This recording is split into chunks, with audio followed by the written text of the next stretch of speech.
علی رسولہ الکریم اما بعد فاعوذ باللہ من الشیطان الرجیم بسم اللہ الرحمن الرحیم رب اشرح لی صدری ویسر لی امری واحلل عقدۃ من لسانی یفقہوا قولی ظہر الفساد فی البر والبحر بما کسبت ایدی الناس لیذیقہم بعد الذی عملوا لعلہم یرجعون۔ شروع کرتی ہوں اللہ کے نام سے جو بے انتہا مہربان نہایت رحم فرمانے والا ہے۔ ارشاد باری تعالیٰ ہے کہ ظاہر ہو گیا فساد خشکی اور سمندر میں لوگوں کے ہاتھوں کی کمائی کی وجہ سے، تاکہ وہ ان کو ان کے بعض اعمال کا مزہ چکھائے، شاید کہ وہ لوٹ آئیں، رجوع کر لیں۔ معزز خواتین، اس وقت جب ہم اپنے آس پاس کی دنیا پہ نظر دوڑاتے ہیں، ہم اپنے گھروں کو دیکھیں، خاندانوں کو دیکھیں، اپنے شہر کو دیکھیں یا اپنے ملک کو دیکھیں یا مجموعی طور پر پوری دنیا کی صورتحال کو دیکھیں تو یوں لگتا ہے جیسے چین رخصت ہو گیا ہو۔ دنیا دن بدن ایسے حالات سے دوچار ہوتی چلی جا رہی ہے کہ ہر شخص کا خوف بڑھتا جا رہا ہے، بے یقینی اور بے اعتمادی کے سائے پھیلتے چلے جا رہے ہیں، اور قرآن پاک کی یہ آیت بالکل سچی نظر آتی ہے کہ ظہر الفساد فی البر والبحر، ظاہر ہو گیا فساد خشکی پر بھی اور سمندر میں بھی، یعنی کوئی جگہ کوئی گوشہ دنیا کا ایسا نہیں رہا کہ جسے پرامن اور پرسکون جگہ کہا جا سکے۔ کچھ عرصہ پہلے تک جن علاقوں کو اور جن جگہوں کو امن کی جگہ کہا جاتا تھا اور جہاں پر لوگ سمجھتے تھے کہ جا کر دنیاوی ترقی اور خوشحالی کے دروازے کھل جاتے ہیں، وہ جگہیں بھی اب محفوظ نہیں رہی، پرامن نہیں رہی۔ دنیا میں لوگ اس وقت جہاں بھی آباد ہیں کسی نہ کسی طرح پریشانی کا شکار ہیں۔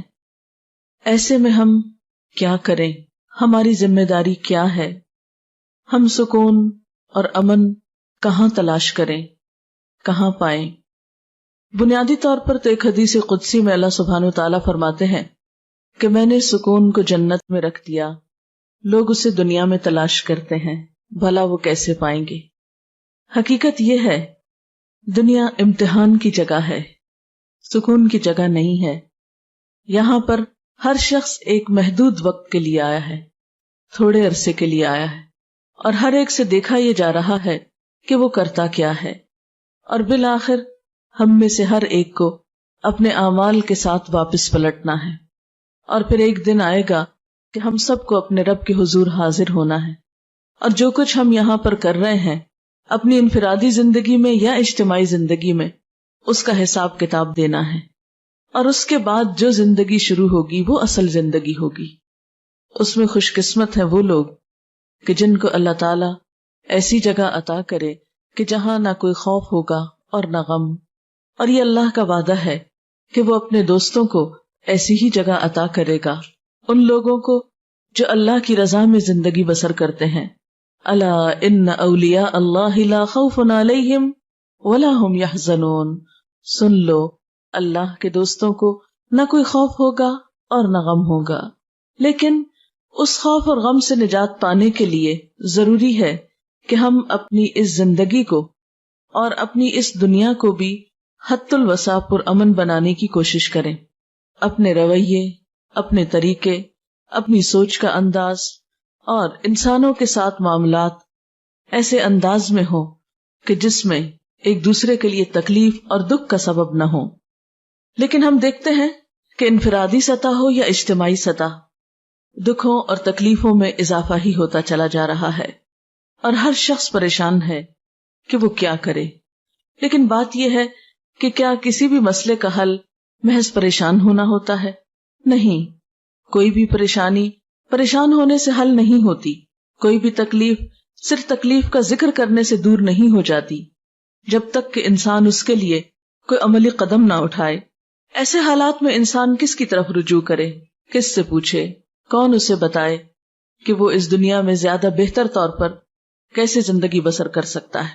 اگرچہ کلی سکون، مکمل خوشی اور مکمل اطمینان کہ جس میں کوئی خوف اور غم اور دکھ اور پریشانی ہو ہی نہ، وہ تو دنیا میں ممکن نہیں، لیکن پھر بھی انسان اپنے رویے اور اپنے اچھے طریقوں سے اور اللہ تعالیٰ کی اطاعت اور رضامندی میں زندگی گزار کر اس دنیا کو بھی کسی حد تک پرامن ضرور بنا سکتا ہے. یعنی ایسا نہیں کہ دنیا میں امن قائم نہیں ہو سکتا، ضرور ہو سکتا ہے، لیکن اس کے لیے ہر شخص کو انفرادی طور پر کوشش کرنا ہوگی، کیونکہ کوئی بھی معاشرہ افراد سے مل کر بنتا ہے. ہر شخص صرف ایک نہیں ہوتا، ایک ایک فرد مل کر پوری قوم بن جاتا ہے. ایسے قطرے قطرے سے مل کر بنتا ہے سمندر. اسی طرح باقی تمام چیزوں میں بھی یہی اصول ہے. اس لیے اگر ہم سب اپنے اپنے طور پر یہ سوچیں کہ میں کیا کر سکتا ہوں، تو اس سے انشاءاللہ تعالی اجتماعی طور پر کچھ نہ کچھ فرق ضرور آئے گا. آپ دیکھیں کہ جب موسم بدلتا ہے، مثلا گرمی یا سردی میں بدلتا ہے، تو اس کی ابتدا تھوڑی تھوڑی تبدیلی سے ہوتی ہے. ایسا نہیں ہوتا کہ شدید گرمی میں شدید سردی آ جائے. ایک موسم سے دوسرے موسم تک آنے میں وقت لگتا ہے، ہلکی ہلکی تبدیلیاں ہوتے. مثلا جب سردیوں سے گرمیاں آتی ہیں تو عموماً دن گرم ہونے لگتے ہیں، راتیں ٹھنڈی ہوتی ہیں، پھر آہستہ آہستہ وہ گرمی پھیلتی چلی جاتی ہے، حتیٰ کہ گرمی کی شدت کا ایک وقت ایسا آتا ہے کہ راتیں بھی ٹھنڈی نہیں رہتی. لیکن اس کے بعد پھر ایک وقت آتا ہے کہ موسم تبدیل ہونا شروع ہوتا ہے. تو یہ فطرت کا جو اصول ہے یہ زندگی کے تمام چیزوں میں ہے. مثلا ایک پودا چھوٹا سا شروع ہوتا ہے، بڑھتے بڑھتے پھیلتے پھیلتے ایک پورا درخت بن جاتا ہے. پھر وہ خود درخت ہی نہیں رہتا بلکہ سایہ بھی دیتا ہے، اور بعض اوقات اگر پھلدار ہو تو پھل بھی دیتا ہے، اور پھر مدتوں دیتا چلا جاتا ہے. لیکن یہ سب کچھ ایک دن میں نہیں ہوتا. ہاں یہ ضرور ہوتا ہے کہ پہلے دن ہر پودا ایک بیج ہی ہوتا ہے اور ایک چھوٹی معمولی سی چیز ہی ہوتا ہے. بہرحال اگر ہم سب مل جل کر کوشش کریں تو ایسا نہیں کہ یہ بات ناممکنات میں سے ہو کہ ہمارے خاندانوں میں، ہمارے گھرانوں میں، ہمارے رشتہ داروں کے اندر اور ہماری دنیا کے اندر امن اور سکون نہ ہو سکے. لیکن اس کے لیے ہمیں رجوع کرنا ہوگا اسی ہستی کی طرف جس نے ہمیں بنایا، جس کی طرف سے ہم آئے اور جس کی طرف ہمیں لوٹ کر جانا ہے. تو آئیے دیکھتے ہیں کہ وہ اس بارے میں کیا فرماتا ہے کہ ہمیں کیا کرنا چاہیے. سب سے پہلی بات تو یہ یاد رکھیں کہ اس دنیا میں جو بھی مشکلات آتی ہیں، مصائب یا پریشانیاں آتی ہیں، یا چھوٹی یا بڑی کوئی تکلیف یا آفت آتی ہے، یہ اللہ تعالیٰ کی طرف سے ایک وارننگ ہوتی ہے. یہ بندے کو خبردار کرتی ہے، بندے کو جگاتی ہے، احساس دلاتی ہے، اس کو اس بات کا احساس دلاتی ہے کہ دیکھو کہیں تم غلطی پر تو نہیں. اسی کے بارے میں ہم دیکھتے ہیں کہ قرآن پاک میں اللہ تعالیٰ فرماتے ہیں وَلَنُذِيقَنَّهُم مِّنَ الْعَذَابِ الْأَدْنَىٰ دُونَ الْعَذَابِ الْأَكْبَرِ لَعَلَّهُمْ يَرْجِعُونَ کہ اس بڑے عذاب سے پہلے ہم اسی دنیا میں کسی نہ کسی چھوٹے عذاب کا مزہ انہیں چکھاتے رہیں گے، شاید کہ یہ رجوع کر لیں. یعنی دنیا میں انسان کو چھوٹی چھوٹی تکلیفیں جو آتی ہیں وہ کس لیے آتی ہیں کہ انسان اپنی غلطی کا اعتراف کرے، اس پر معافی مانگے اور اپنی غلطی کا ازالہ کرتے ہوئے پھر اصل کی طرف لوٹے.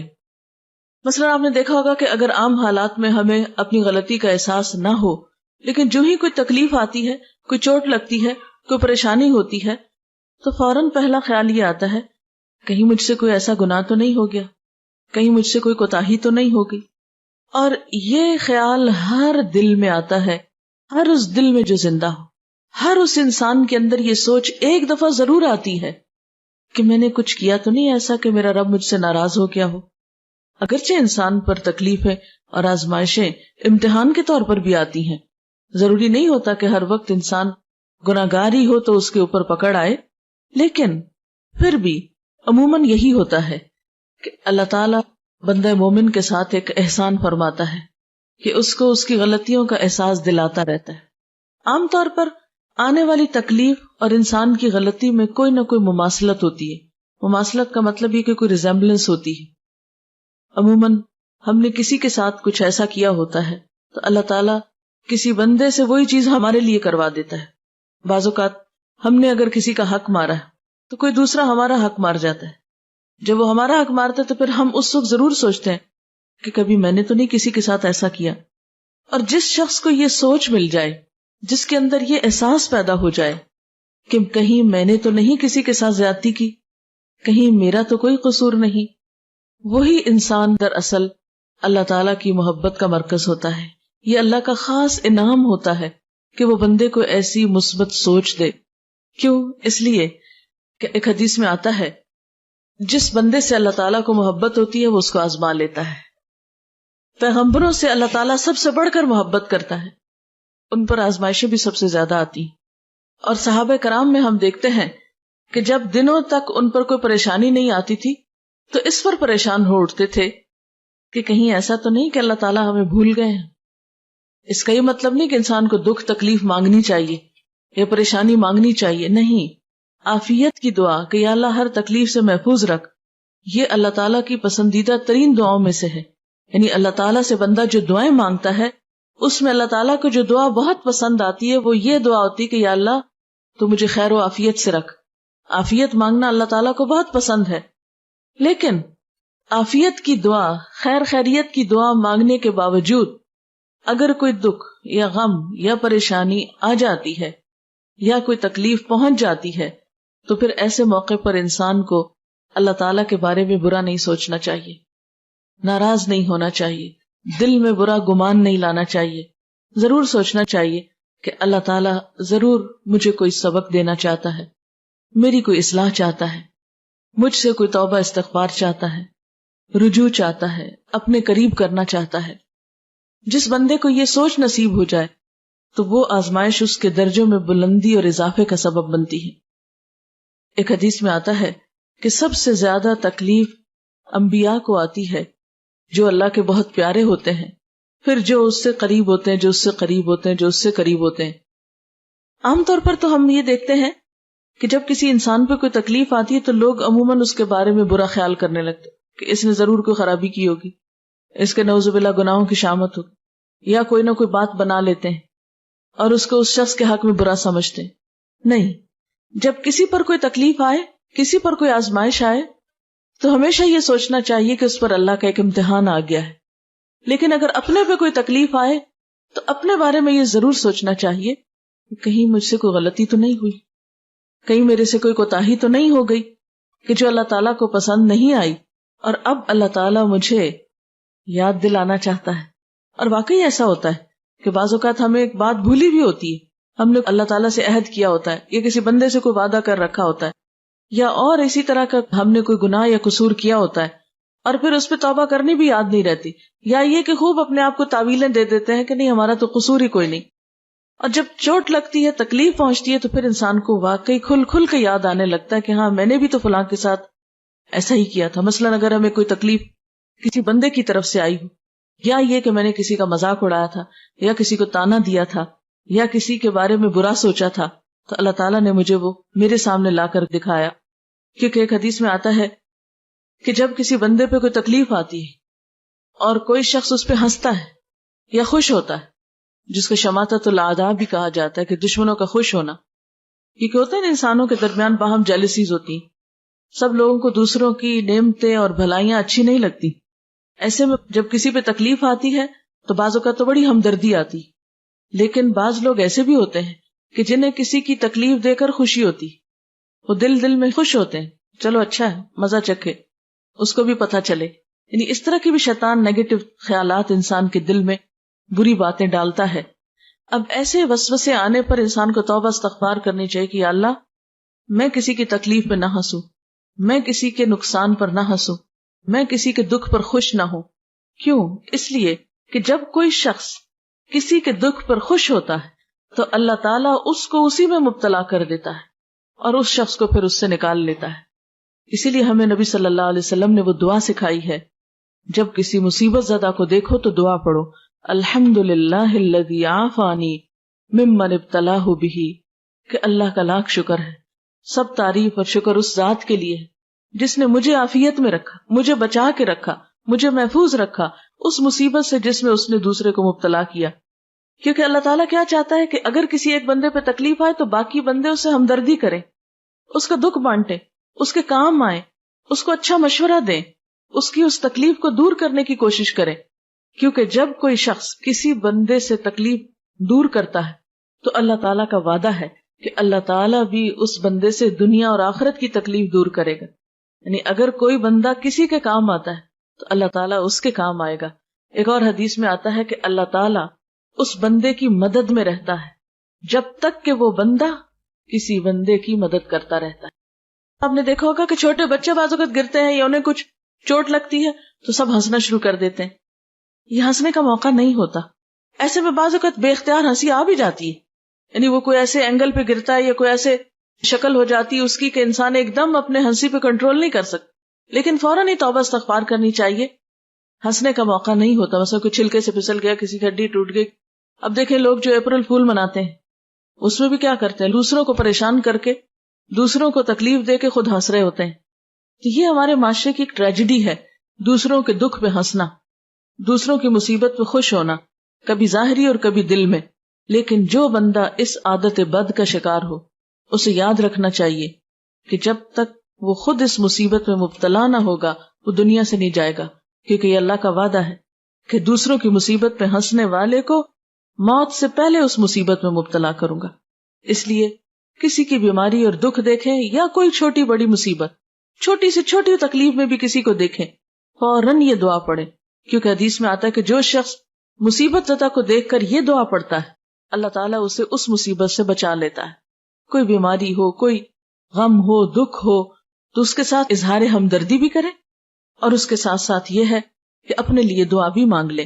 بہرحال دنیا کے جتنے بھی دکھ ہوتے ہیں, چاہے وہ جسمانی تکلیفیں ہوں, چاہے وہ اولاد کی تکلیف ہو, چاہے وہ مالی پریشانی ہو, چاہے وہ کوئی اور دکھ ہو جس کا کوئی نام نہ ہو لیکن وہ انسان کو کھائے جا رہا ہو, یہ ساری چیزیں, حتیٰ کہ ایک کانٹا بھی جو مومن کو چبھتا ہے وہ بھی اس کے گناہوں کا کفارہ بن جاتا ہے. اس لیے ہمیشہ یہ سوچنا چاہیے کہ کہیں کو اللہ تعالیٰ کی ناراضگی کی بات تو نہیں ہو گئی, اور دکھ اور غم کے پہنچنے پر فوراً اللہ کی طرف رجوع کرنا چاہیے. قرآن پاک میں اللہ تعالیٰ فرماتے ہیں وَلَنَبْلُوَنَّكُمْ بِشَيْءٍ مِّنَ الْخَوْفِ وَالْجُوعِ وَنَقْصٍ مِّنَ الْأَمْوَالِ وَالْأَنفُسِ وَالثَّمَرَاتِ وَبَشِّرِ الصَّابِرِينَ الَّذِينَ إِذَا أَصَابَتْهُمْ مُصِيبَةٌ قَالُوا إِنَّا لِلَّهِ وَإِنَّا إِلَيْهِ رَاجِعُونَ. ہم ضرور آزمائیں گے تم کو ساتھ کسی بھی چیز کے خوف میں سے, جانوں اور مالوں کے نقصان میں سے, اور پھلوں کے نقصان میں سے, اور خوشخبری دے دو صبر کرنے والوں کو کہ جب انہیں کوئی مصیبت پہنچتی ہے تو فوراً کہتے ہیں ہم اللہ کے لیے ہیں اور اسی کی طرف لوٹ کے جانے والے. یعنی ہم بھی اللہ کی طرف سے آئے ہیں, اسی نے ہمیں یہاں رہنے کا موقع دیا اور واپسی بھی اسی کی طرف. فرمایا اولئک علیہم صلوات من ربہم ورحمہ, ایسے ہی لوگوں پر رب کی طرف سے نوازشیں ہوں گی اور اللہ کی رحمت بھی ایسے لوگوں پر آئے گی. اس لیے فوراً اللہ سے رجوع کی دعا کرنی چاہیے. ایک صحابی آپ صلی اللہ علیہ وسلم کے پاس تھے کہ آپ کا چراغ بجھ گیا, یعنی جیسے لائٹ چلی جاتی ہے, تو اس موقع پر آپ نے انا للہ پڑھا. اس نے کہا کہ کیا چراغ کے بجھنے پہ بھی انا للہ پڑھا جاتا ہے؟ تو آپ نے فرمایا کیا یہ مصیبت نہیں ہے؟ یعنی لائٹ کا جانا بھی تو ایک مصیبت ہوتی. تو ایسے موقع پر بھی انسان فوراً اللہ کو یاد کرے, چھوٹی تکلیف ہو یا بڑی تکلیف ہو, جسمانی ہو یا روحانی ہو, مالی ہو یا بدنی ہو, کچھ بھی ہو. کسی انسان نے کوئی تانا دے دیا, کوئی بےزتی کر دی, کوئی کچھ کر دیا, اس موقع پر بھی فوراً اللہ کی طرف رجوع کرنا چاہیے. قرآن پاک میں اللہ تعالیٰ فرماتے ہیں وَأَنِيبُوا إِلَىٰ رَبِّكُمْ وَأَسْلِمُوا لَهُ مِن قَبْلِ أَن يَأْتِيَكُمُ الْعَذَابُ ثُمَّ لَا تُنصَرُونَ, اور پلٹ آؤ اپنے رب کی طرف اور مطیع بن جاؤ, یعنی اطاعت کرنے لگو اس کی, اس سے پہلے کہ تم پہ عذاب آ جائے اور پھر کہیں سے تمہیں مدد نہ مل سکے. یعنی اس سے پہلے کہ بڑی مصیبت میں پھنسو اپنے رب کی طرف پلٹ آؤ, لوٹ آؤ, معافی مانگ لو, اسے راضی کر لو, کیونکہ ویسے بھی جانا تو اس کی طرف ہے نا. خدا نخواستہ اس سے بڑی کوئی پریشانی آ گئی کہ جس میں زندگی سے بھی ہاتھ دھونا پڑ گیا, اللہ نہ کرے, تو پھر کیا ہوگا؟ پھر کیا منہ دکھائیں گے اس کو؟ پھر مرنے کے بعد تو کوئی اس کو راضی کر نہیں سکتا. یہی ایک چانس ہے, یہی ایک موقع ہے کہ اللہ تعالیٰ سے انسان گڑ گڑا کے دعائیں مانگے اور اس سے معافی مانگے اپنے سارے قصوروں کی کہ اللہ اگر یہ تکلیف تیری کسی ناراضگی کی وجہ سے آئی ہے تو میں اپنے سارے قصوروں کا اعتراف کرتا ہوں تاکہ تو مجھ سے راضی ہو جائے. اس لیے کہ اگر رب راضی تو ہر چیز انسان کے لیے آسان ہے, اور اگر وہ ناراض ہے تو دنیا کی ساری خوشیاں انسان کے لیے ہیج ہیں. سب سے بڑا غم انسان کا یہ ہونا چاہیے کہ میرا رب مجھ سے راضی ہو جائے. پھر اسی طرح آپ دیکھیں کہ بعض تکلیفیں تو ذاتی ہوتی ہیں لیکن بعض تکلیفیں قومی اور اجتماعی ہوتی ہیں. آج کے دنیا میں اس وقت ہم دیکھتے ہیں کہ امت مسلمہ پہ ایک بہت سخت وقت ہے. ہماری آزادیاں خطرے میں ہیں، ہماری جان و مال خطرے میں ہے ایک طرح سے، اور اتنے انپریڈکٹیبل حالات ہیں کہ کسی چیز کو آپ پریڈکٹ نہیں کر سکتے کہ یہ ہوگا یا وہ ہوگا، کچھ نہیں پتا کیا ہوگا. جو بھی ظلم و ستم دنیا میں ہوتا ہے ہم یہ نہیں کہہ سکتے کہ یہ تو اس پر ہوا اور ہمیں کچھ نہیں ہو سکتا. ہمارا یہ رویہ نہیں ہونا چاہیے. ہمیں فوراً سوچنا چاہیے کہ ایسا ان کے ساتھ کیوں ہوا، کیا وجہ تھی، یہ حالات وہاں کیوں پیش آئے، اور خدا نہ خواستہ کہیں ایسا تو نہیں کہ ہم بھی کسی ایسے ہی رستے پہ چلے جا رہے ہوں، کہیں ایسا تو نہیں کہ ہم بھی اللہ تعالیٰ کی ناراضگی کے کام کر رہے ہوں ایک قومی حیثیت میں. اسی لیے اللہ سبحانہ وتعالیٰ قرآن پاک میں فرماتے ہیں وَاتَّقُوا فِتْنَةً لَا تُصِيبَنَّ الَّذِينَ ظَلَمُوا مِنْكُمْ خَاصَّةً، بچو اس فتنے سے کہ جو تم میں سے صرف ان لوگوں کو خاص طور پہ نہیں پہنچے گی، یعنی جس کی شامت جنہوں نے تم میں سے ظلم کیا. وَاعْلَمُوا أَنَّ اللَّهَ شَدِيدُ الْعِقَابِ، اور جان لو بے شک اللہ سخت سزا دینے والا ہے.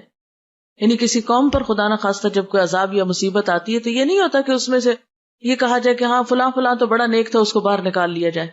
نہیں، پھر جب ایسی آزمائشیں اور آفات اور مصیبتیں آتی، خدا نہ خواستہ کہیں زلزلہ ہو، کہیں اور ایسی تکلیف ہو، تو پھر یہ نہیں ہوتا کہ چند لوگوں کو وہاں سے نکال لیا جائے یا بچا لیا جائے، وہ تو پھر آٹے کے ساتھ گن بھی پس جاتا ہے. اور ہم دیکھتے ہیں کہ ایک حدیث میں بھی اس طرح کا مفہوم آتا ہے کہ جب کسی قوم پر اجتماعی عذاب آتا ہے تو اس میں نیک و بد سب مارے جاتے ہیں. پھر قیامت کے دن ہر شخص اپنی نیت کے ساتھ اٹھے گا. یعنی دنیا میں تو جب تکلیف آتی ہے تو سب پر پھر یکساں آتی ہے، پھر اس وقت فرق نہیں ہوتا الا یہ کہ اس کے لیے انسان پہلے سے اللہ سے توبہ کرے، رجوع کرے اور اپنی حالت بہتر بنانے کی کوشش کرے. لیکن ایک دفعہ اگر کوئی ایسی چیز آ جائے تو پھر اس میں فرق نہیں رہتا. اس کے لیے انسان کو کیا کرنا چاہیے؟ انڈیویجولی اور اجتماعی سطح پر استغفار کرنا چاہیے، اللہ سے توبہ کرنی چاہیے کہ یا اللہ ہم اپنے سارے قصوروں کا اعتراف کرتے ہیں، اپنے سارے گناہ مانتے ہیں، تو ہمیں معاف کر دے، دنیا میں بھی عزت کی زندگی عطا کر اور آخرت میں بھی ذلت سے محفوظ رکھ.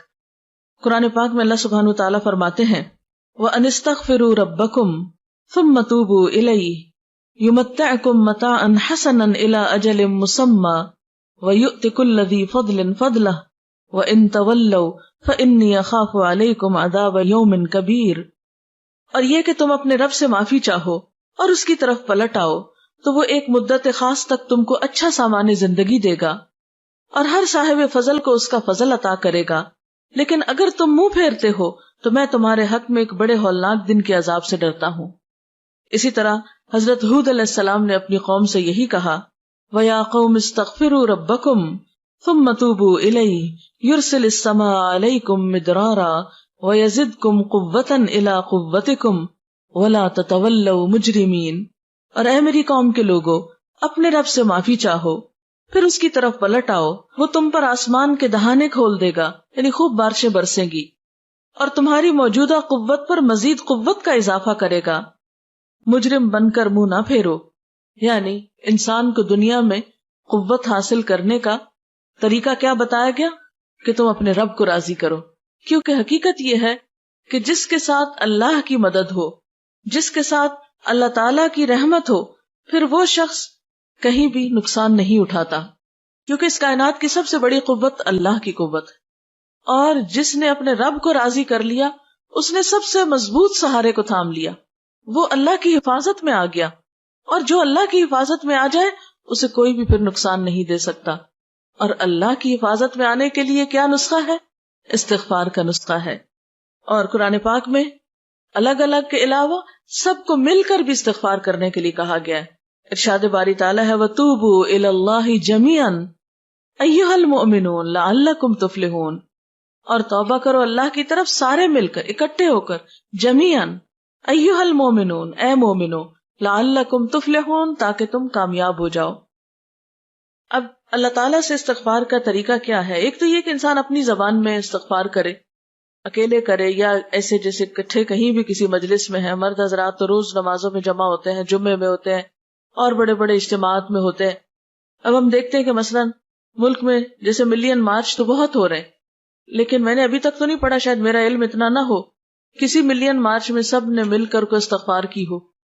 ٹھیک ہے، دوسروں کو ان کی غلطیوں پہ بلیم کرتے ہیں، لیکن اس کے ساتھ ساتھ ہمیں اپنی غلطیوں کو دیکھنا چاہیے.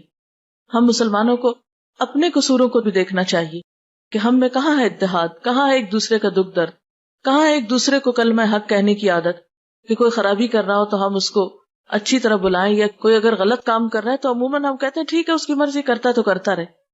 ہم دیکھتے بھی ہیں تو سمجھاتے نہیں.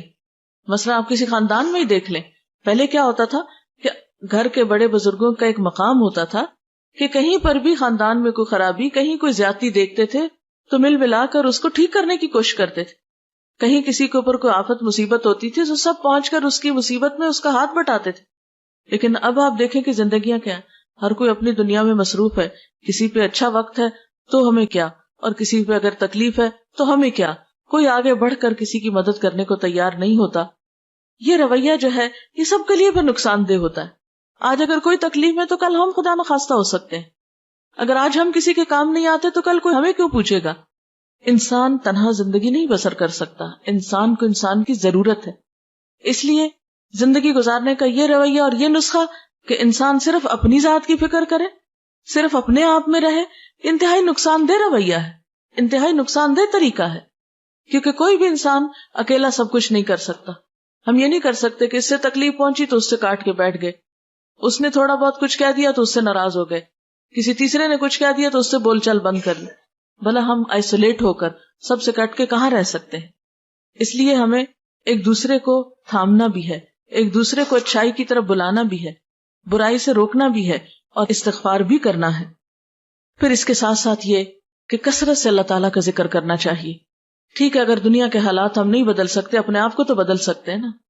اگر دنیا میں اس وقت تباہی اور بربادی ہے، یا اس کے سامان نظر آتے ہیں، یا حشر سامانیاں نظر آتی ہیں، تو ایسے موقع پر کم از کم ہم اپنے آپ کو تو سنبھالیں، ہم اپنے اندر تو سکون پیدا کریں. تو اس کے لیے کیا ہے، یا ایھا الذین آمنوا اذکروا اللہ ذکرا کثیرا وسبحوہ بکرۃ واصیلا. اے لوگو جو ایمان لائے ہو، اللہ کو یاد کرو کثرت کے ساتھ، بہت زیادہ اس کا ذکر کرو، اور صبح و شام اس کی تسبیح بیان کرو. اس لیے اٹھتے بیٹھتے چلتے پھرتے کثرت سے اللہ کا ذکر کرنا چاہیے. اس لیے کہ الا بذکر اللہ تطمئن القلوب، سنو اللہ کے ذکر سے دل اطمینان پاتے ہیں، دلوں کا سکون اللہ کے ذکر میں ہے. اگر انسان باہر کے حالات نہیں بدل سکتا اور اپنا اندر مطمئن ہے تو بہت سے فیصلے بھی بہت آسانی سے کر سکتا ہے. اس کے لیے صبر لازم ہے. اس لیے قرآن پاک میں اللہ تعالیٰ فرماتے ہیں یا ایھا الذین آمنوا استعینوا بالصبر والصلاۃ، اے لوگو جو ایمان لائے ہو صبر اور نماز سے مدد مانگو. یعنی مشکلات میں کیا کرو، صبر کے ساتھ اور اللہ سے مدد مانگتے ہوئے آگے بڑھنا چاہیے. کیونکہ ہر چیز اللہ کے ہاتھ میں ہے، اور جب اس سے مانگیں گے، اسے پکاریں گے اور وہ دعا سنے گا، تو اس سے بڑھ کر کسی کے پاس کوئی نسخہ نہیں ہے کسی بھی مسئلے کو حل کرنے کا. ٹھیک ہے، ہم دل کا بوجھ ہلکا کرنے کے لیے بہن بھائیوں سے شیئر کرتے ہیں، دوستوں سے شیئر کرتے ہیں، لیکن یاد رکھیے کہ ان کے پاس کوئی جادو کی چھڑی نہیں ہے. جادو کے اندر کیا طاقت ہے کہ جادو کی چھڑی کو ہم علاج سمجھے؟ وہ بھی کوئی چیز نہیں ہے. تو اصل مدد جو ہے وہ اللہ کی طرف سے آتی ہے، اور اس کے لیے انسان کو پھر نفل حاجت پڑھ کر اللہ تعالیٰ کی طرف رجوع کرنا چاہیے. اور پھر خاص طور پر یہ دعا پڑھنی چاہیے، ربنا افرغ علینا صبرا وثبت اقدامنا وانصرنا علی القوم الکافرین. اے ہمارے رب، ہم پر صبر ڈال دے اور ہمارے قدم جما دے، اور کافر قوم پر ہمیں مدد عطا فرما. فتنوں اور مصیبتوں اور آفتوں سے بچنے کے لیے خاص طور پر اللہ تعالیٰ سے دعا کرنی چاہیے کہ اللہ تعالیٰ ہمیں محفوظ رکھے. رسول اللہ صلی اللہ علیہ وسلم نے فرمایا، دعا نازل شدہ آفات اور جو بھی نازل نہیں ہوئی سب کے لیے فائدہ مند ہے. یعنی دعا کا کرنا جو ہے وہ بہت فائدہ مند ہے. ان مصیبتوں کے لیے بھی فائدہ مند ہے جو آ چکی ہوں، اور ان مصیبتوں میں بھی دعا فائدہ دیتی ہے جو ابھی نہ آئی ہوں. اس لیے اللہ کے بندو خوب دعا کرو. اس کے بعد یہ ہے کہ قرآن پاک سے مضبوط تعلق قائم کرنا چاہیے، کیونکہ قرآن پاک نجات کا ذریعہ ہے. رسول اللہ صلی اللہ علیہ وسلم نے فرمایا، ان قریب ایک بڑا فتنہ سر اٹھائے گا. صحابی نے عرض کیا، اس فتنے میں ذریعہ نجات کیا ہوگا؟ یعنی فتنہ تو ہوگا، مصیبت تو ہوگی، پھر ہم کیسے بچیں گے اس سے؟ فرمایا، اللہ کی کتاب، یعنی قرآن حکیم ایک ایسا نسخہ ہے کہ جس کے ذریعے انسان فتنوں سے محفوظ رہ سکتا ہے۔ اس کتاب میں تم سے پہلے گزرے ہوئے لوگوں کے حالات ہیں، تم سے بعد ہونے والی باتوں کی خبر ہے، تمہارے آپس کے معاملات کا فیصلہ ہے۔ جو کوئی اسے چھوڑ کر کسی اور بات کو اپنی ہدایت کا ذریعہ بنائے گا، اللہ اسے گمراہ کر دے گا۔ اللہ کی مضبوط رسی یہی ہے، یہی حکمتوں سے بھری ہوئی یاد دہانی ہے، یہی بالکل سیدھی راہ ہے۔ جس نے اس کے ساتھ بات کی سچ کہا، جس نے اس پہ عمل کیا اجر پائے گا، اور جس نے اس کی بنیاد پہ فیصلہ کیا اس نے انصاف کیا۔ اس لیے انفرادی زندگی ہو یا اجتماعی زندگی ہو یا قومی زندگی ہو، ان سب میں نجات کا ذریعہ صحیح اور درست فیصلے، بہترین رہنمائی اور اللہ کی مدد کا ذریعہ اللہ کی کتاب کو تھامنا ہے۔ اور حقیقت یہ کہ اللہ تعالیٰ نے یہ کتاب بھیجی ہماری رہنمائی کے لیے تھی کہ جب دنیا میں مشکلات ہوں، تکلیفیں اور پریشانیاں ہوں تو پھر ہم کیا کریں۔ لیکن ہم زیادہ اس سے کیا رہنمائی لیتے ہیں؟ اچھا کہ اس مشکل میں کیا وظیفہ پڑھ لیں۔ یہ کتاب وظیفوں کی کتاب نہیں ہے۔ ذالک الکتاب لا ریب فیہ ھدی للمتقین، یہ کتاب جس میں کوئی شک نہیں، متقی لوگوں کی ہدایت کے لیے آئی ہے۔ یہ ہمیں بتاتی ہے کہ ہمارا معاملہ اپنی ذات کے ساتھ کیا ہونا چاہیے، رشتہ داروں کے ساتھ کیا ہونا چاہیے، اور باقی مسلمانوں کے ساتھ کیا ہونا چاہیے، اور پوری دنیا کے لوگوں کے ساتھ کیا ہونا چاہیے۔ زندہ رہنے کے بہترین اصول کیا ہیں، ہر معاملے میں یہ گائیڈ کرتی ہے۔ اللہ تعالیٰ فرماتے ہیں کہ لَقَدْ أَنزَلْنَا إِلَيْكُمْ كِتَابًا فِيهِ ذِكْرُكُمْ، ہم نے تمہاری طرف کتاب اتاری ہے جس میں تمہارا اپنا ذکر ہے، تمہاری ہی باتیں ہیں۔ تو جس چیز میں ہمارا ذکر ہے، ہماری باتیں، اور ہم ہی نہ پڑھے تو ہمیں کون پھر گائیڈ کر سکتا ہے، کون ہمیں رہنمائی دے سکتا ہے؟ اور اسی کے بارے میں اللہ سبحانہ وتعالیٰ نے ہمیں خاص ہدایت دی ہے، کتاب انزلناہ الیک مبارک لیدبروا آیاتہ ولیتذکر اولو الالباب، ایک کتاب جسے ہم نے اتارا ہے بہت برکت والی ہے تاکہ لوگ اس کی آیات میں غور و فکر کریں اور عقل والے اس سے نصیحت پکڑیں، یعنی اس کی روشنی میں زندگی بسر کر کے زندگی کی بہت سی مشکلات سے نپٹیں۔ پھر اس کے بعد یہ ہے کہ آپ صلی اللہ علیہ وسلم نے یہ بھی فرمایا، خیرکم من تعلم القرآن وعلمہ، تم میں بہترین ہے وہ لوگ جو قرآن سیکھیں اور سکھائیں، یعنی اگر آتا ہے تو دوسروں کو سکھائیں، اگر نہیں آتا تو سیکھنے کی کوشش کریں۔ اور چونکہ اس کتاب کو مبارک کتاب کہا گیا، برکتوں والی کتاب کہا گیا، اس لیے یہ ہو نہیں سکتا کہ جو شخص اس کے ساتھ تعلق رکھے پھر اس کی زندگی میں خیر و بھلائی نہ آئے۔ پھر اس کے بعد یہ ہے کہ جو یہ کتاب پڑھتے جائیں اور اچھے کاموں کے کرنے کا موقع ملے، سمجھ آئے، تو پھر ان کاموں میں دیر بھی نہ کی جائے۔ نبی صلی اللہ علیہ وسلم نے فرمایا، بادروا بالاعمال فتنا کقطع اللیل المظلم، لوگو نیک کام کرنے میں جلدی کرو ان فتنوں سے پہلے جو ایک تاریک رات کے ٹکڑوں کی طرح ہر طرف چھائے ہوئے ہوں گے، یعنی اس سے پہلے کہ نیکی کی مہلت چلی جائے اور ایسی مصیبتیں اور آفات اور پریشانیاں اور فتنے آ جائیں کہ جو کالی رات سے بھی زیادہ سیاہ ہوں، کہ جن میں انسان کو پھر یہ سمجھ نہ آئے کہ وہ جائے کدھر۔ آج کل بھی جب میں اخبار پڑھتی ہوں یا میں دیکھتی ہوں ٹیلی ویژن پہ نیوز وغیرہ، تو میں جب عراقی لوگوں کا حال دیکھتی ہوں تو میں سوچتی ہوں یہ بھی ہماری طرح کے انسان ہیں۔ آج ہی میں شاید پڑھ رہی تھی کہ 3 ارب ڈالر کا بارود جو ہے وہ استعمال ہوا ہے۔ آپ خود سوچے کہ کبھی ایسا ہوتا ہے نا 14 اگست میں جب کبھی فائر ورکس ہوتا ہے تو جس رات کو ہوتا ہے، آپ یقین کریں کہ ساری رات ایسا لگتا ہے کہ جیسے ہر طرف سے بارود کی اور مسالے کی بو آ رہی ہو اور دھواں، ایک بے چینی سی ہوتی۔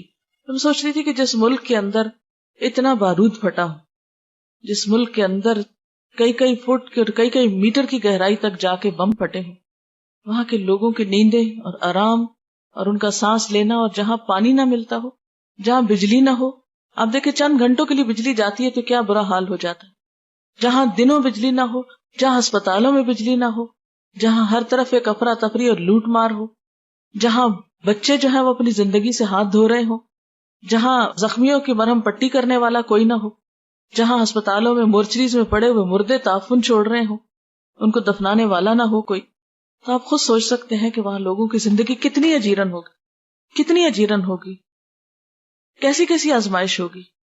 بچوں کو چھوٹی سی کوئی تکلیف ہوتی ہے تو ہم بے چین ہو اٹھتے ہیں۔ آج ہی صبح میں ایک تصویر دیکھ رہی تھی اور بچہ فوت ہو چکا تھا، تو اس کی ماں اس کا ہاتھ پکڑ کے اسے چوم رہی تھی، اور بچے کا منہ ایسے کھلا تھا جیسے نیند میں عام طور پہ بچوں کا منہ کھل جاتا ہے۔ ایسے ماں کا حال دیکھ کے بالکل صبر نہیں مجھے آ رہا تھا کہ یا اللہ ہم بھی مائیں ہیں اور ہم اپنے بچوں کو ذرا سی دیر نہ دیکھیں تو ہمیں چین نہیں آتا۔ یہ بھی انسان ہیں، یہ بھی مائیں ہیں، اور ان کو اپنے کوئی مستقبل کا نہیں پتا کہ امن ہوگا کہ نہیں، زندگی ہوگی کہ نہیں۔ کھانے کو ملے گا کہ نہیں، کاروبار بنے گے کہ نہیں، جابز ملیں گے کہ نہیں، ہر چیز کی بے یقینی. یہ ساری آفت جو ہے یہ اگر انسانوں کے گروہ پہ آ گئی ہے تو آپ دیکھ ہی رہے ہیں کہ دنیا میں باتیں کیا ہو رہی ہیں کہ اب کس کی باری ہے. حیرت ہوتی ہے مجھے ایسی باتیں سن کر اور کر کے کہ ہم کس بات کے انتظار میں بیٹھے، اب کس کی باری. یعنی یوں لگتا ہے جیسے میچ کھیلا جا رہا ہو اور ایک دوسرے سے پوچھ رہے ہو کہ اب کس کی باری ہے. یعنی کس قدر افسوسناک حال ہے اور کتنی بے حسی ہے کہ بجائے اس کے کہ ہم اللہ سے توبہ کریں اور استغفار کریں، ہم اس انتظار میں بیٹھے ہیں کہ اب کس کی باری ہے. کوئی کھیل ہے، کوئی میچ ہے کہ جس کو ہم دیکھ دیکھ کے لطف اندوز ہو رہے ہیں. تو ایسے موقعوں پر جو نیکی اپنی ذاتی حد تک خود کسی کو احساس دلا کے یا کوئی نیکی کا اچھا کام ہم کر سکتے ہیں تو وہ تو کم از کم کریں. آپ نے فرمایا کہ نیک اعمال کرنے میں دیر نہ کرو. کوئی پتہ نہیں کل کا دن کیسا ہو، کوئی پتہ نہیں کہ اگلا سال کیسا ہو، کل کا وقت کیسا آئے. اس لیے جو خیر بھلائی آج کر سکتے ہو اسے نہ ٹالو. اور اس میں آپ دیکھیں کہ سب سے پہلے ہمیں اپنے فرائض پورے کرنے چاہیے. ہم نماز میں سستی کر دیتے ہیں، اچھا ابھی پڑھی ہے چلو پھر پڑھ لیں گے، ابھی نیند آ رہی ہے، ابھی ذرا ہم بازار میں ہیں، ابھی ہم وہاں جا رہے ہیں، ابھی جلدی ہے. کوئی نہ کوئی بہانہ کر کے ہم نمازیں چھوڑے رکھتے ہیں. آپ دیکھیں نماز وہ چیز ہے کہ جس کا قیامت کے دن سب سے پہلا سوال ہوگا. اگر یہی پوری نہیں تو آگے وہ کیا دکھائیں گے؟ یا تو ہم یہ کہیں کہ ہم نے مرنا نہیں، یا یہ کہیں کہ مرنے کے بعد جی نہیں اٹھنا، یا یہ کہیں کہ کوئی حساب کتاب ہے ہی نہیں. اگر ہم یہ کہتے ہیں تو پھر ٹھیک ہے، جیسے چاہیں زندگی بسر کرے. جب ہم مانتے ہیں کہ قیامت آنی، جب ہم مانتے ہیں کہ ہم سے سوال ہوگا، تو پھر ہم اپنے فرائض کیوں نہیں پورے کرتے؟ فرض ہوتا ہے، وہ لازمی چیز ہے، اس کا حساب ہونا ہے، اس کی پوچھ ہونی ہے.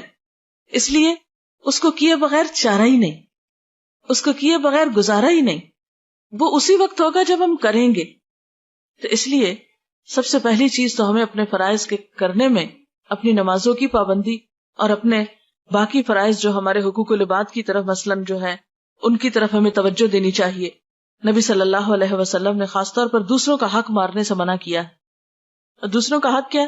مثلا بہن بھائیوں کا حق مار جانا، یا دوسروں کا حق مار کے ایک بچے کو دے دینا، یا اسی طرح کے اور بہت سے ظلم و ستم کے معاملات ہمارے معاشرے میں ہوتے رہتے ہیں. مثلا ہمارے یہاں لڑکیوں کو وراثت سے محروم کر دیا جاتا ہے، یا اسی طرح یہ ہے کہ جو رشتہ دار کمزور ہوتے ہیں یا یتیم بچے ہوتے ہیں، بعض اوقات ان کی پراپرٹی پہ، ان کے مال پہ، ان کی چیزوں پہ قبضہ کر لیا جاتا ہے. تو یہ ساری ظلم کی قسمیں ہیں. اور آپ کو یہ تو معلوم ہے کہ بندے جب تک حق معاف نہیں کریں گے اللہ تعالیٰ بھی معاف نہیں کریں گے. حقوق العباد کی ادائیگی جو ہے وہ بہت ضروری ہے. اس کے لیے آپ صلی اللہ علیہ وسلم نے فرمایا ظلم کرنے سے بچو، اس لیے کہ ظلم قیامت والے دن اندھیروں کا باعث ہوگا. یعنی کہ ظلم جو ہے وہ اندھیرے کی شکل میں انسان کے ساتھ ہوگا قیامت کے دن. اندھیرا کیسی چیز ہوتی ہے کہ آپ بیٹھے اور لائٹ چلی گئی تو ایک دم دل پھٹنے لگتا ہے کہ یہ کیا، یعنی ایک ناپسندیدہ چیز ہے. قیامت کا دن جو اتنا طویل دن ہوگا، وہاں اگر انسان اندھیروں میں ہو تو اس کے پاس کیا باقی رہا. پھر اسی طرح یہ ہے کہ صدقہ خیرات کا خصوصی اہتمام کرنا چاہیے. کسی بھی آفت، تکلیف، مصیبت پہ تھوڑا ہو یا زیادہ کچھ نہ کچھ صدقہ ضرور کرنا چاہیے. آپ صلی اللہ علیہ وسلم نے فرمایا صدقہ و خیرات میں جلدی کرو، اس لیے کہ بلا صدقے سے نہیں بڑھتی. یعنی جب انسان صدقہ کرتا ہے تو بلائیں جو ہیں وہ واپس پلٹ جاتی ہیں. ایک اور موقع پہ فرمایا صدقہ اللہ کے غضب کو ٹھنڈا کرتا ہے اور بری موت سے بچاتا ہے انسان کو. پھر اسی طرح یہ ہے کہ ہمیں صرف خود اچھے کام نہیں کرنے، دوسروں کو بھی بتانے ہیں. نیکی کا حکم دینا اور برائیوں سے روکنا. اللہ تعالیٰ فرماتے ہیں والعصر ان الانسان لفی خسر الا الذین آمنوا وعملوا الصالحات وتواصوا بالحق وتواصوا بالصبر. قسم ہے زمانے کی، بے شک انسان خسارے میں ہے سوائے ان لوگوں کے جو ایمان لائے، جنہوں نے نیک عمل کیے، ایک دوسرے کو حق بات کہی اور ایک دوسرے کو صبر کی تلقین کی. تو اس سے بھی کیا پتہ چلتا ہے کہ انسان نقصان سے بچ ہی نہیں سکتا جب تک کہ ذاتی زندگی میں اچھے کام یعنی ایمان اور عمل صالح کے ساتھ ساتھ ایک دوسرے کو حق بات نہ کہے. بعض اوقات ہم ایک بات اپنے دل میں محسوس کر رہے ہوتے ہیں کہ بات سچی یہ ہے اور حقیقت یہ ہے، لیکن ہم دوسرے کے لحاظ میں اس کو نہیں بتاتے کہ دوسرا مائنڈ کر جائے گا، دوسرے کو اچھا نہیں لگے گا. یہاں آپ دیکھ رہے ہیں کہ اللہ تعالیٰ قسم کھا کے فرما رہے ہیں، زمانے کی قسم ہے، انسان نقصان میں ہے جب تک کہ یہ چار کام نہ کرے. ایک دوسرے کو حق بات نہ کہے، ایک دوسرے کو سچی بات نہ بتائے، ایک دوسرے کی خیر خواہی نہ کرے، اور ایک دوسرے کو تکلیف اور دکھ اور مصیبت کے وقت تھامے نہیں، صبر کی تلقین نہ کرے. پھر اسی طرح آپ صلی اللہ علیہ وسلم نے فرمایا قسم ہے اس ذات کی جس کے ہاتھ میں میری جان ہے، تم ضرور نیکی کا حکم دو گے، ضرور برائی سے روکو گے، ورنہ قریب ہے کہ اللہ تعالیٰ تم پر اپنی طرف سے کوئی عذاب بھیج دے، پھر تم اس سے دعائیں کرو گے لیکن وہ قبول نہیں کی جائیں گی۔ یعنی جب تک تم نیکی نہ پھیلاؤ، جب تک لوگوں کو برے کاموں سے نہ روکو، ظلم و زیادتی سے نہ روکو، تو پھر ایسا نہ ہو کہ تم پہ وہ وقت آ جائے کہ تمہاری دعائیں نہ قبول ہوں۔ پھر اس کے ساتھ ساتھ یہ کہ لوگوں کو آپس میں جوڑنے کی کوشش کرنی چاہیے۔ امت مسلمہ کا ہر دور میں بہت بڑا المیہ یہ رہا ہے کہ وہ آپس میں ایک دوسرے کے دشمن رہیں، ان کے دل پھٹے رہیں، اور شیطان کا یہ سب سے بڑا وار ہوتا ہے کہ ان کو آپس میں لڑاؤ۔ یعنی کتنے افسوس کی بات ہے کہ سب ایک رب کو مانے، ایک دین کو مانے، ایک کتاب کو مانے، ایک مقصد مانے زندگی کا، اور پھر آپس میں ایک دوسرے سے جڑ کے نہ رہیں۔ اور یاد رکھیں، ایک دوسرے سے صرف اس وقت جڑا جا سکتا ہے جب انسان دوسروں کی غلطیوں کو معاف کر دے، ان کی غلطیوں سے درگزر کرے، ان کی برائی کے جواب میں اچھائی کرے۔ ادفع باللتی ہی احسن فاذا الذی بینک وبینہ عداوۃ کأنہ ولی حمیم۔ کوئی برا کر بھی جائے تو تم برائی کا جواب کس سے دو؟ اچھے طریقے سے دو، تو پھر وہ شخص جس کے اور تمہارے درمیان عداوت ہے وہ ایسے ہو جائے گا جیسے دلی دوست ہو، ولی حمیم، گہرے دوست کی طرح ہو جائے گا دشمن بھی۔ لیکن آج افسوس یہ کہ دشمنوں کو تو دور کی بات کہ ہم دوست بنائیں، ہم نے تو دوستوں کو دشمن بنا لیا ہے، اپنے بھی دشمن بنتے جا رہے ہیں، اپنے بھی ایک دوسرے سے دور ہوتے چلے جا رہے ہیں۔ یہ انسان کے لیے کوئی اچھی علامت تو نہیں، یہ اللہ کی رحمت کی علامت تو نہیں۔ اللہ کی رحمت، اللہ کا احسان، اور انسان اس دنیا میں اس وقت نعمتوں سے متمتع ہوتا ہے جب انسان خوش ہوتا ہے، انسانوں کے بیچ میں ہوتا۔ آپ اکیلے خوش نہیں ہو سکتے، اکیلے کتنا ہنسیں گے؟ اگر آپ سب سے کٹ کے اپنی ذات میں رہنا شروع کر دیں، کتنا ہنسیں گے آپ ہنس بھی نہیں سکتے۔ آپ روتے ہو، کوئی آپ کو آنسو پوچھنے والا نہیں ہوگا۔ اصل میں آپ صلی اللہ علیہ وسلم نے فرمایا، کیا میں تم کو بتاؤں کہ قیامت کے دن مجھ سے سب سے زیادہ قریب کون لوگ ہوں گے؟ مجلس کے اعتبار سے یعنی سب سے قریب میرے کون بیٹھے ہوں گے؟ وہ لوگ جو منکسر المزاج ہوں گے، المعطئون اکنافا، کندھے جھکا کے رکھنے والے یعنی عاجزی برتنے والے، الذین یألفون ویؤلفون، وہ لوگ جو محبت کرتے ہیں اور کیے جاتے ہیں، وہ دوسروں سے محبت کرتے ہیں اور دوسرے ان سے محبت کرتے ہیں۔ یعنی قیامت کے دن اللہ کے رسول صلی اللہ علیہ وسلم انہی لوگوں کو اپنے قریب کریں گے کہ جو محبت دینا اور لینا جانتے ہیں۔ ان بندوں میں کوئی خیر نہیں کہ جو کسی کو محبت دے نہ سکے اور محبت کروا نہ سکے۔ نفرتیں خریدنا بڑا آسان ہے، آپ ایک دو سنا دیں کسی کو، وہ آپ کی جان کا دشمن ہو جائے گا، کیا مشکل ہے۔ لیکن کسی انسان کو، اور وہ بھی اس کو کہ جو آپ سے دور بھاگتا ہو، آپ سے برا کرتا ہو، اس کو اپنا بنانا، یہی تو امتحان ہے، یہی تو ایک آزمائش ہے۔ اور جو شخص ان تکلیفوں پہ صبر کر سکتا ہے وہی ایک خوشحال زندگی بسر کر سکتا۔ خیر تنہا ہونے میں نہیں ہے، خیر مل جل کے رہنے میں ہے۔ جب خاندانوں کے اندر آپس میں محبتیں ہوتی تھی، آپس میں کھلے دل سے لوگ ایک دوسرے کو ملتے تھے تو اس کو انجوائے بھی کرتے تھے۔ جب سے ہم صرف اپنی ذات کے لیے بھلائی اور خیر اور صرف خود خوش ہونا چاہتے اور ہم سکڑتے چلے جا رہے تو اس میں حقیقی خوشیاں نہیں رہی۔ مثلا ایک بہو ہی آتی، پہلے تو سب سے شوہر کو اس کے ماں باپ سے کاٹتی ہے، پھر جب بچے پیدا ہوتے ہیں تو ان کو رشتہ داروں سے کاٹ دیتی ہے، اور صرف ایک یک رخا خاندان اپنے میکے کے ساتھ ہی جوڑ کے رکھنے کے ادھوری خوشیاں پاتی۔ لیکن وہ جو دونوں خاندانوں سے بنانا جانتی ہے وہ اصل خوشیاں پانا جانتی۔ لیکن یاد رکھیں کہ کچھ لوگ تو ہمیں محبت دیتے ہیں، کچھ کو ہمیں دینی پڑتی۔ یعنی اپنے ماں باپ تو ہمیں دیتے ہیں، جواب میں اگر ہم نے دے دی تو کیا دیا، لیکن سسرال والے دیتے نہیں، انہیں دینی پڑتی۔ تو جب آپ دے کے وہاں سے لیتے، ایک تو نا کہ آپ لے کر دیتے ہیں، اور ایک یہ کہ دے کر لیتے ہیں، تو ماں باپ سے لے کر جواب میں دیتے ہیں اور سسرال کو دے کر جواب میں لیتے ہیں۔ اور صرف ماں باپ اور سسرال ہی کا کمپیریزن نہیں، سارے انسانوں کی یہی دو قسمیں۔ کچھ لوگ یک طرفہ طور پہ آپ سے محبت کرتے، آپ کچھ بھی کریں وہ آپ سے محبت کرتے ہیں، لیکن کچھ لوگوں کو آپ کو محبت دینی ہے تب وہ آپ سے محبت کریں گے۔ اس میں آپ کا کیا کمال ہے کہ کوئی خود سے ہی آپ سے محبت کر رہا ہے، اس میں آپ کا تو کمال نہیں۔ آپ کا کمال اس میں ہے کہ جو آپ سے کٹے جیسے وہ ایک حدیث قدسی میں آتا ہے جو مجھ سے کٹے میں اس سے جڑوں. لیکن ہم اکثر یہ بھی معلوم کرنے کی کوشش نہیں کرتے کہ کوئی مجھ سے کٹ رہا ہے تو کیوں کٹ رہا ہے. ہم کہتے ہیں ٹھیک ہے تم روٹھے ہم چھوٹے, نہیں بولتے تو نہ بولو جاؤ. ہاں, یہ تو تکبر کی علامت ہے, یہ تو انا پرستی. اس انا پرستی کا نتیجہ کیا ہوگا؟ یہ ہمیں کہاں پہنچائے گی؟ کتنی خوشیاں دے گی؟ کتنا دین کا فائدہ ہوگا؟ اس لیے اگر ہم چاہتے ہیں کہ دنیا میں امن اور بھلائی ہو تو اس کے لیے ضروری ہے کہ ہم مسلمانوں کی صفوں میں اتحاد پیدا کرنے کی کوشش کریں, لوگوں کو آپس میں جوڑنے کی کوشش کریں, نہ کہ توڑنے کی کوشش.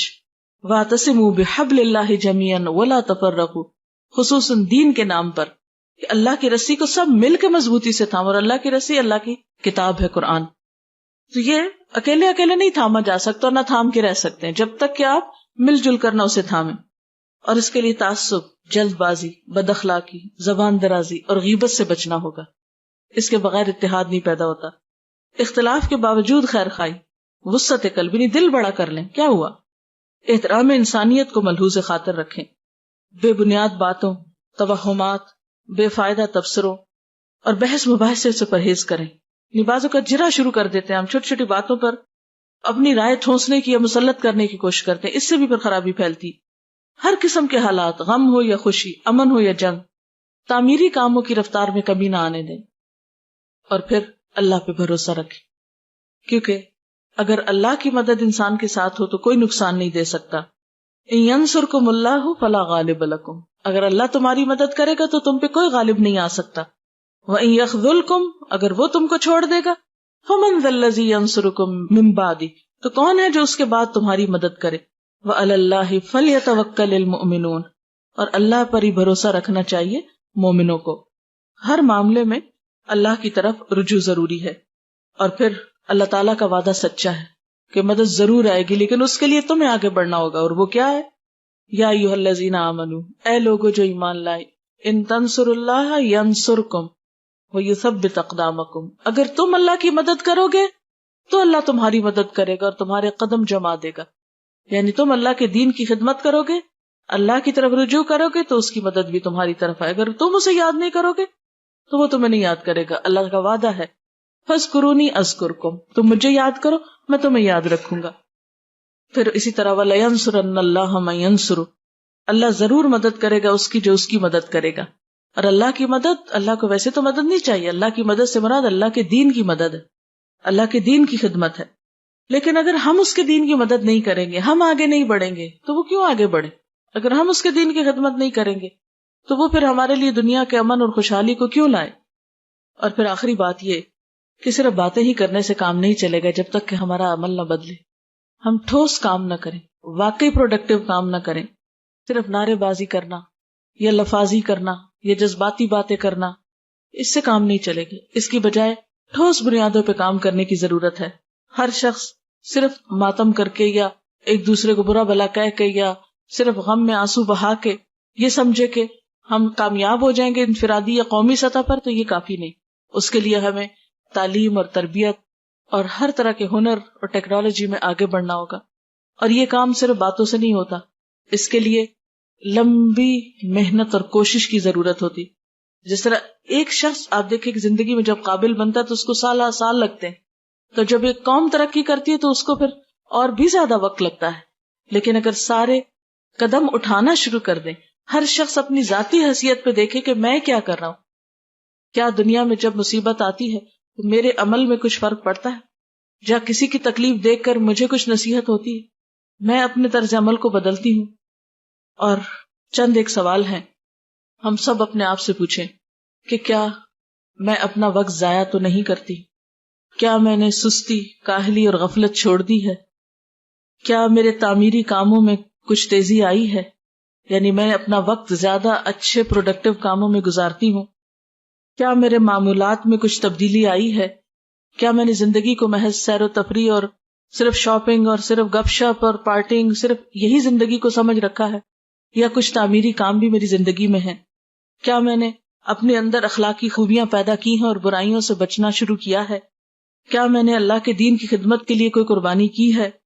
اگر آج مجھے موت آ جائے تو میں اللہ کو جواب دینے کے لیے اپنے آپ کو کتنا تیار پاتی ہوں؟ میں سمجھتی ہوں کہ میرے پاس اتنے عمل ہیں کہ میں اسے راضی کر سکوں، اور اگر نہیں تو کوشش کیے بغیر خود بخود تو جمع نہیں ہوں گے۔ اگر میں نہیں بدلتی تو دنیا کیسے بدلے گی؟ دنیا کے حالات کیسے بدل سکتے ہیں؟ اور اگر دنیا کے حالات نہ بھی بدل سکیں تو کم از کم ہم اپنے آپ کو تو بدل لیں۔ افراد کے ہاتھوں میں ہے اقوام کی تقدیر، ہر فرد ہے ملت کے مقدر کا ستارہ۔ اللہ تعالیٰ سے دعا ہے کہ اللہ تعالیٰ ہمیں صحیح سوچ اور سمجھ دے اور بہترین عمل کی توفیق عطا فرمائے۔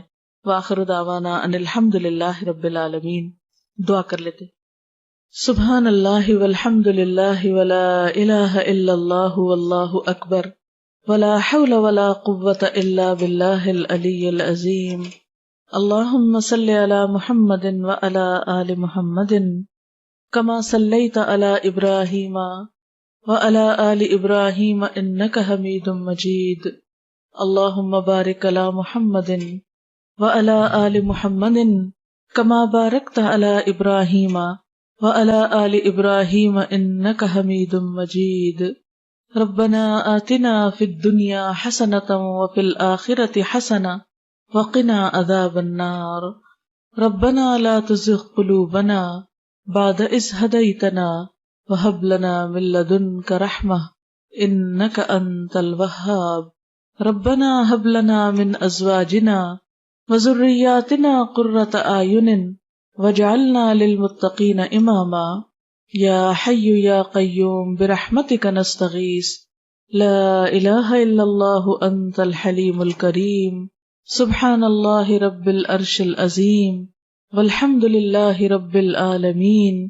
رب نسألک موجبات رحمتک وعزائم مغفرتک والغنیمۃ من کل بر والسلامۃ من کل اسم لا تدع لنا ذنبا الا غفرتہ ولا ہما الا فرجتہ ولا حاجة ہی لک رضا الا قضیتہا یا ارحم الراحمین۔